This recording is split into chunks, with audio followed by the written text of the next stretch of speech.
يعتقد أغلب الناس إن طول الإنسان بيتوقف بعد سن 18، وده في الحقيقة أكبر كذبة اتقالت. وأنا مش بقول الكلام ده من فراغ، أنا شخصيا كنت زيك بالظبط، بدور وبشوف كل فيديوهات زيادة الطول على يوتيوب، حرفيا شفت كل حاجة. وخليني أكون صريح معاك للآخر، حوالي 90% من المحتوى ده كلام فاضي ومجرد وعود وهمية، لكن في وسط كل الضوضاء دي في حاجات فعلا بتفرق، حاجات حقيقية. والنهاردة هقولك بالظبط ايه اللي ساعدني انا شخصيا ويمكن يساعدك انت كمان. اول واهم حاجة الرياضة، وبالتحديد كرة السلة او الكرة الطائرة. الرياضتين دول مش مجرد لعب، دول اسرع طريق طبيعي لزيادة الطول، لانهم بيعتمدوا على القفز والجري والتمدد الكامل للجسم، وده بيحفز العمود الفقري والمفاصل والغضاريف. ولو بصيت حواليك هتلاحظ ان الدول اللي بتلعب الرياضات دي بكثرة شعوبها اطول، وده مش صدفة خالص. المطلوب منك بسيط جدا،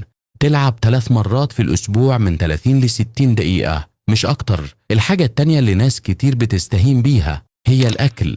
ممكن تعمل كل التمارين في العالم، بس لو أكلك سيء أنت كده بتضيع وقتك ومجهودك. جسمك محتاج بروتين عشان يبني، محتاج كالسيوم وفيتامين دي عشان العظام، ومحتاج نوم حقيقي لا يقل عن 9 ساعات، لأن النمو مش بيحصل وانت بتتمرن، النمو بيحصل وانت نايم، مش وانت ماسك الموبايل وبتقلب في تيك توك قبل الفجر. من أهم الحاجات برضو وضعية جسمك. لو ظهرك منحني أو راسك لقدام فانت حرفيا بتخسر من 5 ل7 سنتي من طولك من غير ما تحس. التعلق بيفك الضغط عن العمود الفقري وبيخلي الفقرات ترجع لوضعها الطبيعي. مجموعتين 30 ثانية 5 أيام في الأسبوع كفاية جدا وتشوف فرق. غير كده في تمارين بسيطة جدا زي انك تقف مستقيم وترفع ايديك لفوق لأقصى حد. الحركة دي بتفتح القفص الصدري وتمد العمود الفقري. اعملها 3 مجموعات 15 تكرار يوميا. وكمان الانحناء للأمام ولمس أصابع القدم من غير ثني الركبة، ده بيمد العضلات الخلفية وبيخلي ظهرك أكتر استقامة، ومع الوقت ده ينعكس على طولك في أوضاع تمدد قوية جدا زي وضعية الكلب للأسفل. اسمها غريب بس تأثيرها قوي، بتمد الظهر والساقين والعمود الفقري بالكامل.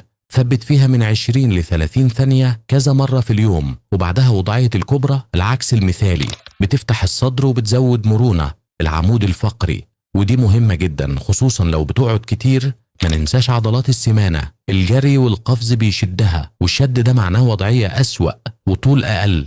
مد كل ساق 30 ثانية في كذا مجموعة. القفز على الحبل كمان من أسهل وأقوى الطرق لتنشيط المفاصل والغضاريف. 5 ل10 دقايق يوميا كفاية جدا. وفي تمرين مشهور اسمه قفزات الماساي، القبيلة دي معروفة بطولها وقوة قفزها. القفز المتكرر بيعمل ضغط ذكي على العظام وجسمك بيعيد بناء نفسه أقوى.